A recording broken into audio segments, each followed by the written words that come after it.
toutes et à tous.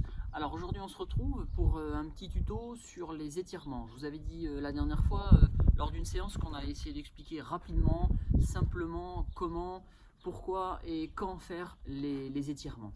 Alors les étirements c'est très important déjà parce que ça va nous prévenir de certaines lésions, de certaines tensions musculaires et tendineuses, et ça va être également un moyen aussi d'échauffement pour l'effort. Alors l'étirement, pourquoi on le fait? Pour essayer de préparer le muscle à l'effort, et puis après, dans un second temps, pour essayer de le relâcher après l'effort.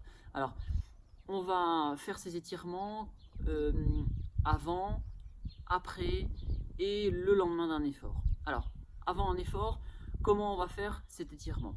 Le principe de l'étirement avant l'effort, c'est de préparer le muscle, de le mettre au courant qu'il va y avoir un effort musculaire, de pratiquer. Alors, on va faire des étirements qui vont être courts, des étirements qu'on appelle activo-dynamiques, c'est-à-dire qu'on va essayer de les faire en mouvement.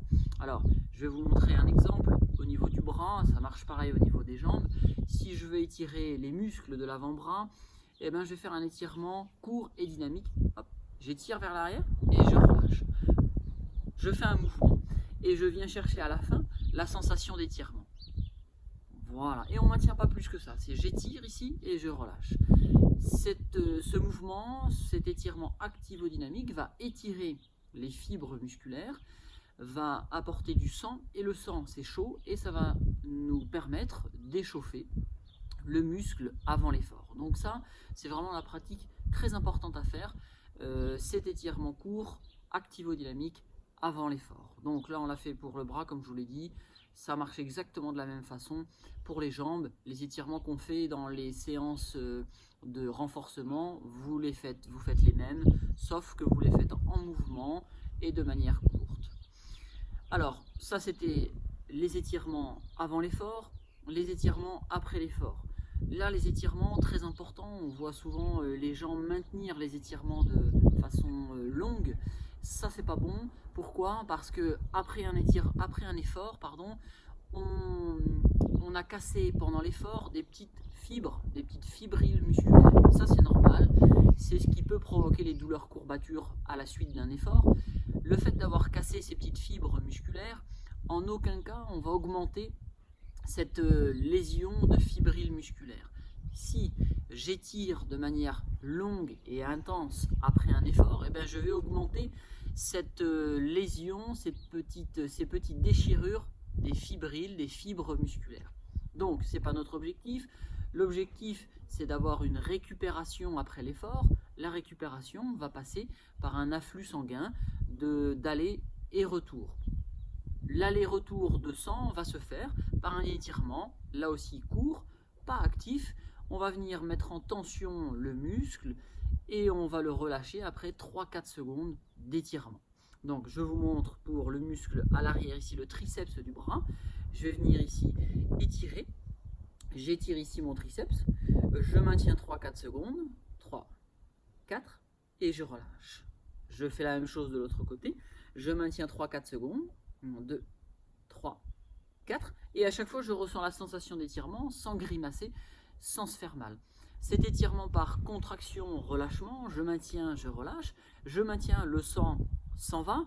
Je relâche l'étirement, le sang revient. Donc, ça vient comme une éponge, on vient remplir de l'eau et après j'appuie, l'eau s'évacue. Et donc là, le sang va venir prendre les déchets et les rapporter et les éliminer. Donc ça c'est vraiment quelque chose d'important, l'étirement après l'effort, court, et là pour avoir un objectif de drainage des déchets musculaires. On a fait avant l'effort, après l'effort, et maintenant on va faire le lendemain d'un effort important, le lendemain d'une séance de sport. À ce moment-là, on va faire des étirements beaucoup plus longs, des étirements posturaux, on appelle ça, qui vont être maintenus dans le temps. Alors pourquoi le lendemain on fait ça de manière plus longue? Justement pour récupérer et pour conserver ses amplitudes, sa souplesse.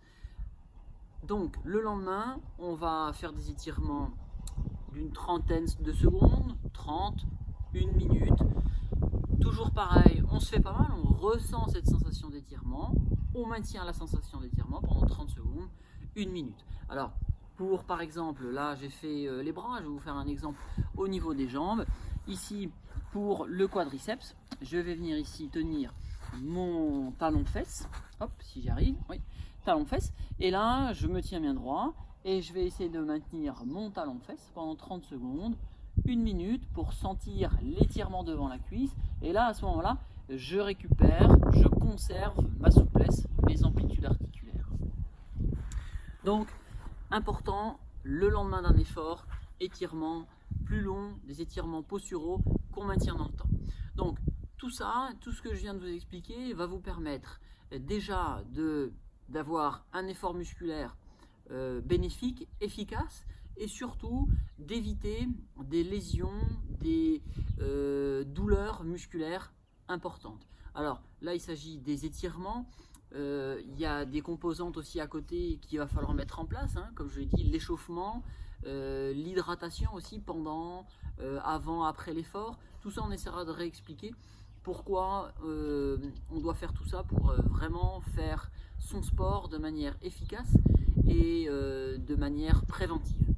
Voilà, j'espère que mes explications ont été claires et on se retrouve pour de prochaines séances de sport et de prochaines explications. Ciao, à bientôt.